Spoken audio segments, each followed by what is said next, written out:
Let's talk about my most anticipated movies coming out in March. Coming in at number 1 is Mickey 17. Mickey 17 is directed and written by the legendary Bong Joon-ho, which is the same director that created the legendary movie Parasite. This movie is actually an adaptation of the book by the same name, and it was written by Edward Ashton, and the story is about a company that's on an expedition to colonize an ice world. And this company hires disposable employees. But every time that employee dies, they end up making a clone of them with their memories intact. But then things take a turn when there was 2 clones of the same person, aka Mickey, living and existing in the same space on the same mission. Coming in at number 2 is Seven Veils. This movie is about a stage director who's doing an adaptation of a stage play that was originally written by her mentor. But it becomes a thrilling journey for this character because her repressed trauma is resurfacing. So she has to navigate that through making this play, and that's going to be really interesting to watch, so I'm excited for this film. Up next, we have Novocaine featuring Jack Quaid. I'm sorry, but Jack Quaid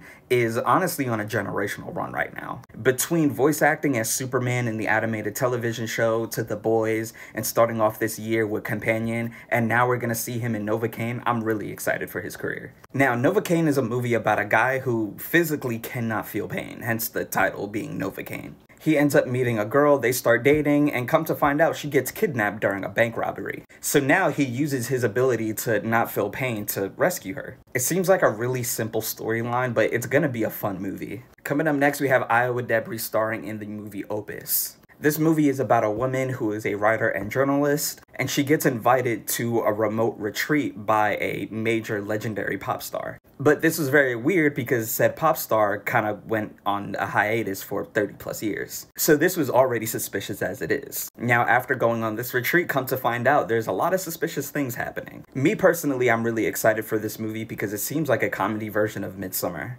Coming up next, we have The Actor. Now, I think besides Mickey 17 being my most anticipated movie of this month, I think number 2 is gonna be The Actor.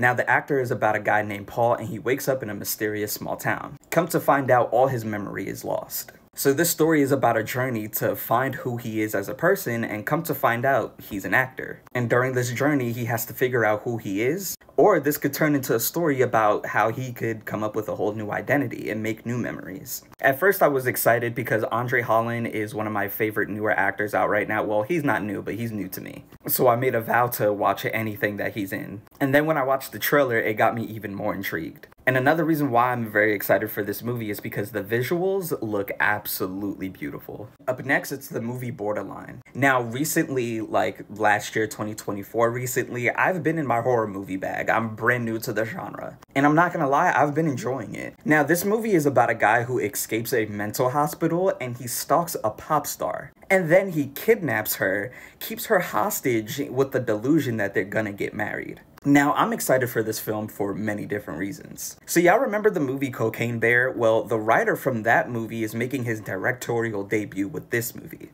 Another reason why I'm excited for this movie is because one of the leads is played by Ray Nicholson. And if that name sounds familiar, it should, because he's the son of the legendary actor Jack Nicholson. Now, if you've already seen Ray Nicholson in the movie Smile 2, he was in a TV show called The Mayans on FX. And on top of that, he's also going to be in Novocaine along with Jack Quaid. Next, another movie that I'm really interested in coming out this month is Ash. All of my followers and friends know that I am a sucker for sci-fi films, so if it's sci-fi, I'm gonna watch it regardless. Now, Ash is about an astronaut named Raya, and she finds her entire team just unalived. And then she meets another astronaut on the planet named Ash, and they have to trust each other to survive. Now, one of the main reasons why I'm excited about this film because it's directed by Flying Lotus. And as a musician myself who's been producing for many years, Flying Lotus has been one of my biggest inspirations. I've been listening to him since he was on SoundCloud back in like 2013. So seeing some of my favorite creatives branch out and do other things, it's honestly the best feeling ever. And I can't wait to see these visuals because I know he's gonna try to visualize what his music sounds like. This is the last movie on my list, and it's called The Woman in the Yard. This is a black horror film, so you already know I had to tap in. And I'm gonna be real with you, I have no idea what this movie is about. I just saw the trailer and I was just like, oh yeah, I'm locked in. So that's about it for my list. I'll see y'all later. Stay woke. Have a great day.